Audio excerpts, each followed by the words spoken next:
but we're excited to have our next guest in the studio. Archie Smith is live with us. Morning, Archie. Hello, good morning. Now, you are someone who came across my radar, and I had to double-check all my facts because it sounds extraordinary. Just a kid when you started getting into flowers. Yeah. Now you're 15 years old, and you're so into flowers, not only do you have an incredibly popular YouTube channel, but you are a guest speaker at events across Somerset. So we heard this story, and we thought, need to get Archie into the studio. Tell us a little bit about it then. How did your interest in plants start? Well, I was around 12, and I've always really had an interest in plants, but never to the point where I wanted to grow them on the windowsill. But then I bought my first orchid. I remember it was at home base, and then I killed it within 2 weeks, and I thought, so I was scared of orchids, if you like. Yeah. And then I got into more house plants, like the normal sort of stuff you buy in shops and stuff. And then about 5-6 months later, I bought another orchid, and my grandma grows orchids on my mum's side. She has about 12 of them, the phalaenopsis, what you buy in the shop, like the moth orchids. And she had, like I said, about 12, and I thought, well, I want more than that. So I ended up with 15. I thought this is quite a nice amount. And then it grew to 20, 30, 40, 100. And then I thought, well, this is getting a bit out of control. See, you're a man after my own heart, because I remember when I was at university, I bought a cactus, because I think cactus would be nice. Can't kill a cactus. Within a couple of days, the cactus was dead. It can survive the Sahara. It can't survive me. When you killed this first one, did that almost give you the bug, as in, right, I don't want that to happen again. I need to know more about this. I've got the passion. That's sort of what happened. When I killed it, I thought, well, what did I do wrong? That's what you first think. What happened? So I started researching it on YouTube and on Facebook groups and stuff. And I realised what I'd done wrong. And then I got another orchid. And then it kind of gravitated from there. After I kept this one alive for so long, I bought another one, and it ended up with me buying one or two nearly every week. Your grandmother, who you mentioned, had that passion as well. She must have been so delighted to have a grandson who she could share it with, because gardening's such a social activity. Yeah, she was really happy, actually, because now I'm teaching her stuff. And my stepmom's a gardener as well. She trained with the RHS, so she quite likes it as well. It's more out of the ordinary hobby. So for people who've not seen your YouTube channel, and I confess I haven't seen your YouTube channel, social media and the internet is such a good platform for getting stories out, for getting your passion out. What is it? Is it a video every couple of weeks talking about what you're up to? Well, it's more care tips. I do display my greenhouse and give people tips on how to look after orchids and how to keep a greenhouse, but also there's some other things where I visit orchid shows and flower shows around the country. There's going to be one on the Taunton Flower Show, which I was at, I think, last week. Yeah. And I've just got back from Kew Gardens in Woking in London, so there'll be videos on that as well. But mainly it's about orchid care and telling people how to look after orchids. So let me ask you the simple question, not knowing my daffodil from a rhododendron, my orchid from whatever it may be. What are the do's and don'ts simply for keeping, because people out there listening will have orchids that they love and adore. What are the tips for keeping them well? Well, orchids naturally are epiphytes, which means they grow with their roots attached to a tree. So the most important thing is air. If you pot them in potting soil, you're not going to have the air around the roots, and it's going to cause rot, and then the roots are going to break down, and then it's not going to be able to get any water, and then the orchid will just deteriorate from there. Also, another thing to consider is you think, well, most orchids grow in a rainforest, so they need lots and lots of water. That's not true. In a rainforest, the temperature is really high, even in the night time, so when it rains, it dries out very fast. So it does appreciate the humidity, so high humidity, but not loads of water. A general rule of thumb is just water from the top of the pot every once in a while, not too often. Week. Yeah, once a week. And are there any things that if someone phoned you and said, I'm doing this in my orchid, you'd go, oh my God, no, don't do that? Are there any common myths? You've touched on a couple of them there. Yeah, well, mainly it's just letting them sit in water. Most orchids don't like to be sat in water because that would also cause rot. I mean, who would, to be honest? Yeah, and then I've heard people say, I've planted my orchid in a flower bed, will it do well? No, it won't do well. Orchids are generally indoor plants, and they do, like I said, the air movement around the roots. Yeah. Now, for people who are joining us late, we're talking with Archie Smith. And Archie, forgive me, I've got written down here, you're 15 years old, is that right? Yeah.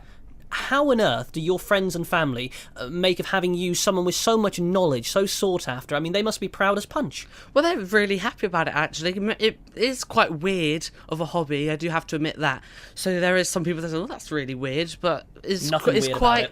people really think it's quite cool, and I always get asked by teachers and family on how to care for their orchids, and obviously all my teachers are really proud, and my family, I guess, are quite proud as well. Oh, I'm sure they are. Yeah. I'm sure they are. And the thing is, you're so passionate about this. It's not just radio shows like us you'll come and have a chat with. You've mentioned trip to Kew Gardens. I understand start of September, so not that long away. You're off to the Wells Botanical Gardens. Tell me about that. Well, I'm off to the Botanical Gardens to do a talk. There's an orchid festival there. It's on the weekend. It's on the 2nd of September. The organiser, Dr. Kevin Davies, he said to me once, I was a visitor in the past, he said, "You're really interesting, you seem like you know a lot about orchids. How would you feel about doing a talk?" And this was last year. And I said, I didn't really know. No. Because it was kind of a farce, and it was a bit scary. Well, at 15 years old, I remember I was sitting on the edge of discos trying not to talk to people. When you're 15, 14, there are nerves, and it's a big thing to do. It is. I find it especially harder when there's a smaller audience as well. Yeah. But I told the topic of my talk what had to be, and it was about bulbophyllum, which is a genus of orchid, which rather disgustingly smell like carrion and rotting flesh. This is why I like them. And I wrote the talk on that over a course of about a month, and I learned it word for word. Yeah. And I just stood there really stiff and presented it. People enjoyed it, but I really didn't feel like it was my full capacity. Yeah. So when I was asked again to do another talk, and this year it's the anniversary of the festival, and the organiser Kevin, he is a very scientific person. He's one of those people who's like Dr. Kevin Davies PhD and about 20 other titles on the end of his name. It's just the alphabet that follows, isn't it? Yeah. And he said we would like it to be on a science topic, and I'm in top set science, so I do know quite a lot about science, but it's quite daunting when you've never really dipped your foot into the science of orchids. You've only really done the cultivation, and I'm just starting to write that now, and it is difficult. I'm sure you'll be absolutely fine. And now here's the question. People listening to this will say, my God, hear this guy's passion. This guy can do anything he wants. He can take over the world. And Gardener's World would be the logical place to try and get to, I suppose. But with the power of social media and your YouTube channel, you can almost get to where you want to be a different way. So what is the future? What do you want it to be? Well, when I leave school, I want to get an apprenticeship at Kew Gardens, which is a 2-year course, and 1 year I'll be working outside in general horticulture, which I am interested in as well. But the next year would be a glasshouse apprenticeship, so you work in all the glass houses and like the palm house and stuff, which is it looks like a boat, and it's full of palms, and it's really warm in there, and it's lovely,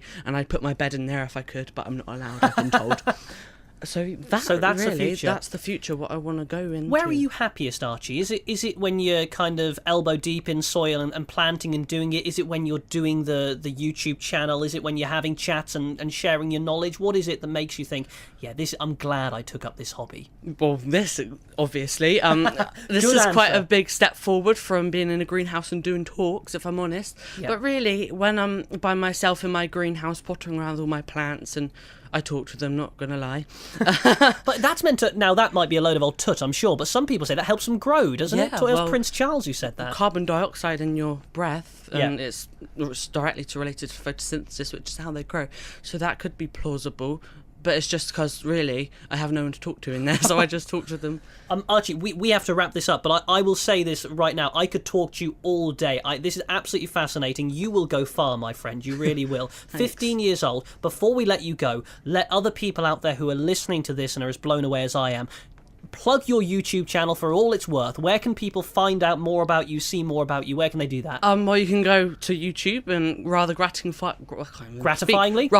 I'll do the talking. That's my job. It's Archie's Orchids, which you see a rather grotesque picture of me going like that with an orchid. Yeah. And there'll be all my videos on there, and I'll probably upload once every couple of weeks or whenever I can be bothered and find time. And people will see you at the Wells Botanical Gardens as well. Yeah. And also down the road from here in West Monkton, we have an Orchid Society, which I'm a member of.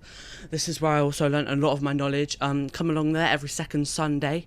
Next month we're actually down at the Botanical Gardens having a coach trip, but the month after that I think is Masdevallias, which is an interesting orchid, so you can come along to that every second Sunday at West Monkton Village Hall. If you missed any of the details at all, give us a call here at the studio, 0345 303 1566. We can pass them on to you. Will you let us know how you get on the course, if you get that apprenticeship? Archie, thank you ever so much. It's been a real treat. Archie Smith, 15 years old, orchid growing expert from Somerset. Travel in a moment or two.